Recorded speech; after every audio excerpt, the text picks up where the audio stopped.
ప్రభునందు ప్రియమైన దేవుని బిడ్డలందరూ శుభాభివందనాలు తెలియజేస్తున్నాను. ఆయుష్ ఆరోగ్యాన్ని ఇచ్చి ఉదయకాలంలో ప్రభును స్తుతించు భాగ్యాన్ని దయచేసిన దేవునికి స్తోత్రం కలుగునగాక. ఆయన మీకు క్షేమాభివృద్ధి కలుగు చేయుటకును, పరిశుద్ధపరచబడిన వారిలో శ్వాసమును అనుగ్రహించుటకును శక్తిమంతుడు. అపొస్తలుల కార్యం 20వ అధ్యాయం 32వ వచనం. ప్రార్థన. కృపగలిగిన మా తండ్రి, దయగలిగిన ప్రభువా, నీకు వందనాలు చెల్లిస్తున్నాము నాయన. క్షేమాభివృద్ధి కలుగు చేయవాడవు నీవే, పరలోకంలో స్వాస్థ్యంగా ఉంచువాడవు నీవే తండ్రి. ఇట్టి శక్తిని ప్రతి వారికి అనుగ్రహించి నీ కృపలో వద్దల చేసి దీవించమని ప్రార్థిస్తున్నా.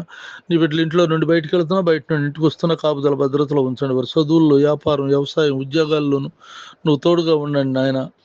ఆగిపోయిన ప్రతి ఒక్క కార్యాలను జరిగిస్తూ వద్దల చేయండి. వివాహాలు జరగవలసిన బిడ్డలకు నాయన మంచి సంబంధాలను సమకూర్చండి ప్రభు. బర్త్డేలు జరుపుకుంటున్న ఈ బిడ్డలకు సంవత్సరం నుండి సంవత్సరం అంతవరకు నీ కను దృష్టి వారి మీద నుంచి కాపాడండి నాయన.